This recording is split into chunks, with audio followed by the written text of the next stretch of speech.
हाय दोस्तों, आज की कहानी है बेटी बनी माता पिता के बीच का कांटा। उस वक्त मेरी बेटी सो रही थी और मैं शोर मचाकर उसे परेशान नहीं करना चाहता था। मैं बहुत घबराया हुआ था। मेरे बार बार जोर देने पर भी उसने दरवाज़ा नहीं खोला।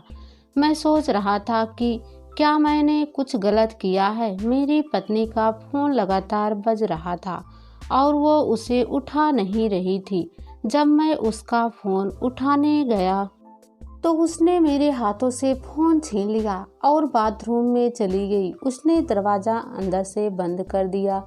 घबराहट में मैंने दरवाज़ा तोड़ा और उसके हाथों से फ़ोन छीनकर देखने लगा। मुझे बड़ी हैरानी हुई कि उसने एक नंबर पर मैसेज भेजा था। इसी नंबर से उसे कुछ मिस्ड कॉल भी आई थी। मैसेज में लिखा था, मेरा फ़ोन मत उठाना, अभी मेरा फ़ोन मेरे भाई के पास है। यह मैसेज पढ़ने के बाद मैं डर सा गया और मैंने उसे कुछ नहीं कहा, क्योंकि मुझे लगा कि कहीं वो दोबारा बाथरूम में खुद को बंद ना कर दे या खुद को कोई नुकसान ना पहुंचा दे। अगली सुबह मेरे दो दोस्त घर आए और उससे बात करने लगे। मेरी पत्नी इन दोनों दोस्तों को अच्छे से जानती थी, क्योंकि वे अक्सर हमारे झगड़े सुलझाने हमारे घर आते रहते थे। मेरे दोनों दोस्त मेरी पत्नी को समझा रहे थे तो मेरे साथ ही रहे, हमारे बच्चे के बारे में सोचे। उसके अलग हो जाने से हमारा परिवार खत्म हो जाएगा। लेकिन इस बार तो जैसे उसने अपना आखिरी फैसला कर ही लिया था। उसने साफ शब्दों में कहा कि अब उसके लिए यह जिंदगी जीना मुमकिन है। अगले दिन उसने घर छोड़ दिया।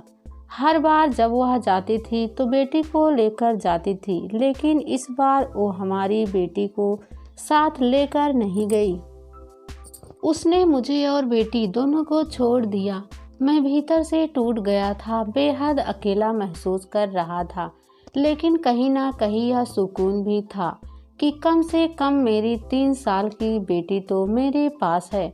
हम दोनों की लव मैरिज हुई थी और शादी करने के लिए हमें अपने अपने परिवार से काफ़ी झगड़ना पड़ा था। जब हमारी बेटी महज 3 महीने की थी तब भी वह घर से चली गई थी और बेटी को भी साथ ले गई थी।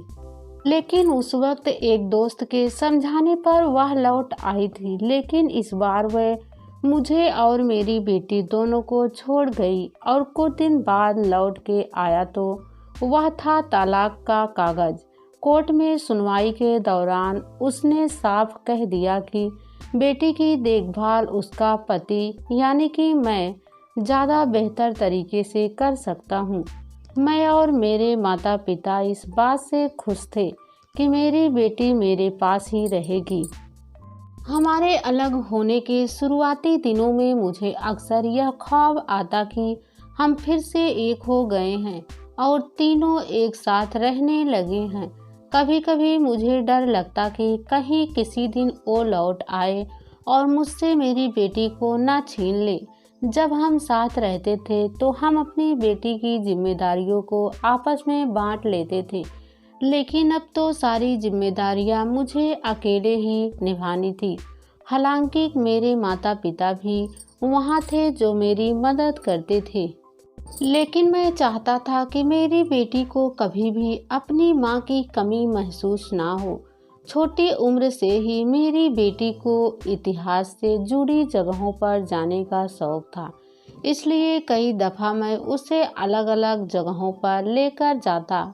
इस दौरान अगर कभी कोई उससे पूछता कि तुम्हारी माँ कहाँ है, तो वह चुप हो जाती। जब भी कोई मुझे बुरा भला कहता तो वह हमेशा मेरा बचाव करती। जब मैं परेशान या हताश होता तो मेरा हौसला बढ़ाती।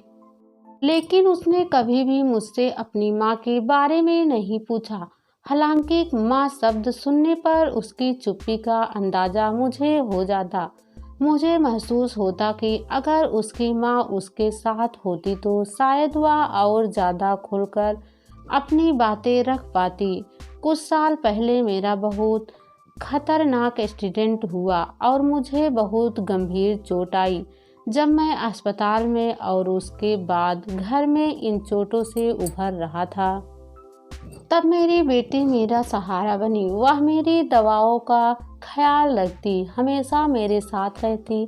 इतना ही नहीं, वो मेरी माँ की बीमारी का ध्यान भी रखने लगी।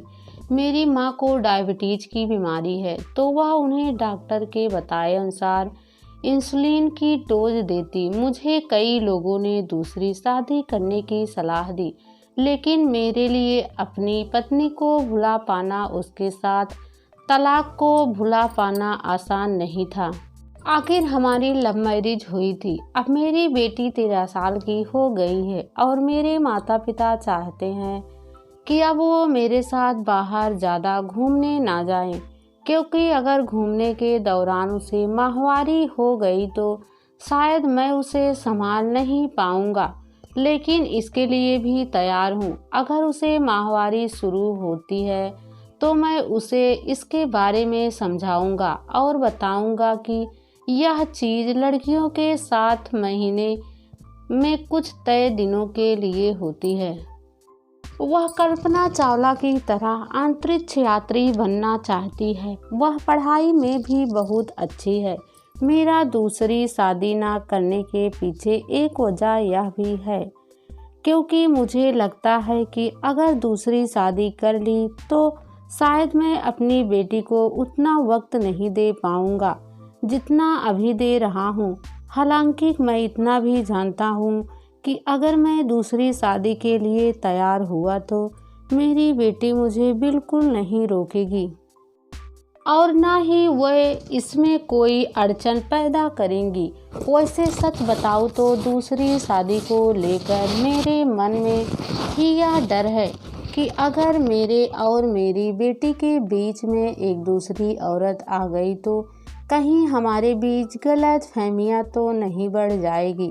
अगर वो दूसरी महिला मेरी बेटी को बहुत सामान्य तरीके से भी कुछ कहेगी तो शायद मुझे वो बुरा लगेगा, जिससे मेरी दूसरी शादी भी खतरे में पड़ जाएगी और मैं दूसरी बार उस दर्द से गुजरना नहीं चाहता। यही वजह है कि मैं दूसरी शादी ही नहीं करना चाहता।